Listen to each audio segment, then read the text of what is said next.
చూస్తున్నట్లయితే అంటే ఈసారి తిప్పకొడితే 15 రోజులు ఎలక్షన్ చూస్తున్నట్లయితే చాలా దగ్గరలో ఉంది. టీడీపీ, జనసేన, బీజేపీ ఒక పక్క ఉంది, జగన్మోహన్ రెడ్డి ఒక పక్క ఉన్నారు. ఎలా ఉంటుంది అంటారు ఈసారి? ఉమ్మడి కూటమి ప్రభుత్వం ఎన్ని ప్రభుత్వాలు ఏకమై వచ్చినా సరే మా జగనన్నకి సాటి రాదు. జగనన్న సింగిల్గా వస్తారు, ఎప్పుడు పొత్తులు పెట్టుకోరు, విజయం సాధిస్తారు. మా మహిళలందరూ కూడా జగనన్నకి తోడుగా నడుస్తాం. ఎందుకంటే మహిళలని మహారాణులు చేసిన ప్రభుత్వం ఏదైనా ఉంది అంటే అది మన వైఎస్ఆర్సీపీ ప్రభుత్వం మాత్రమే. ప్రజలకు సంక్షేమ పథకాలు గడప గడప వద్దకు తీసుకొచ్చిన ప్రభుత్వం కూడా మన వైఎస్ఆర్సీపీ ప్రభుత్వం మాత్రమే. ఇంతకుముందు మనం గవర్నమెంట్ ఆఫీసుల చుట్టూ తిరిగే వాళ్ళం, అలా తిరగకుండా ఇప్పుడు గడప వద్దకే వాలంటరీ వ్యవస్థను తీసుకొచ్చారు.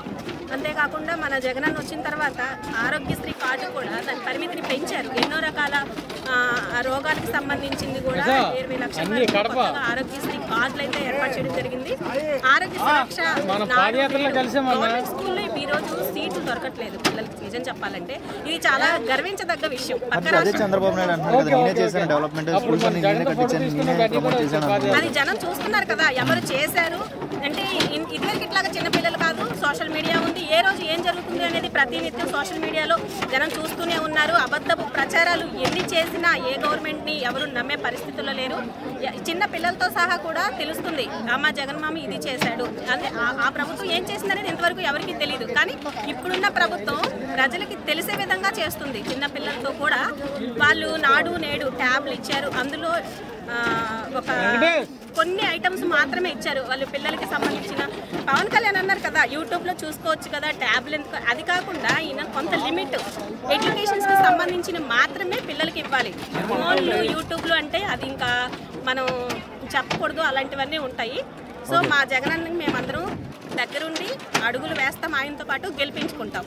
మరి డెవలప్మెంట్ అనేది జరిగిందా? టీడీపీ గవర్నమెంట్లో జరిగిందని చంద్రబాబు నాయుడు కామెంట్లు ఇస్తున్నారు కదా, జగన్ వచ్చాక అసలు ఏం జరిగింది డెవలప్మెంట్ అన్నారు. వైజాగ్ నుంచి విజయనగరం వరకు ఏం జరిగిందంటారు? డెవలప్మెంట్ ఎందుకు జరగలేదండి?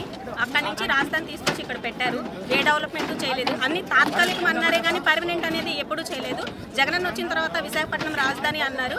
అంతేకాకుండా భోగాపురం ఎయిర్పోర్ట్ కానివ్వండి, మూలపేట అది కానివ్వండి, ఇంకా చాలా డెవలప్మెంట్ చూసుకుంటే మనం చెప్పక్కర్లేదు. మనం వైజాగ్ నుంచి విజయనగరం వస్తూ ఉంటే ఆల్రెడీ కనిపిస్తూనే ఉంది.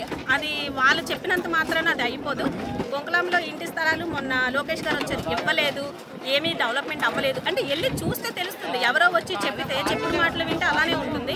కావాలంటే మా సోషల్ మీడియా టీం ఉన్నాము, ప్రతిరోజు ఎక్కడైతే డెవలప్మెంట్ జరుగుతుందో మేము లైవ్ ఇస్తూనే ఉంటాము, చూస్తే తెలుస్తుంది. చూడకుండా ఎవరు తప్పుడు ప్రచారాలు చేయలేదు.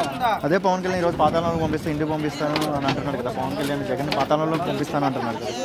పాతాళంలోకి ఎవరిని పంపిస్తారో ఇంకా దగ్గరికి వస్తుంది. ఎలక్షన్లు జరుగుతున్నాయి, అది జనం ఎవరు గెలుస్తారో ఎవరు ఓడతారో గెలుపు ఓటములు దగ్గరలోనే ఉంది కాబట్టి చూద్దాం. మా జగనన్న కోసం మేము నిత్యం పోరాడుతూనే ఉంటాం. జై Jagananna, once more Jagananna, once more Swamanna.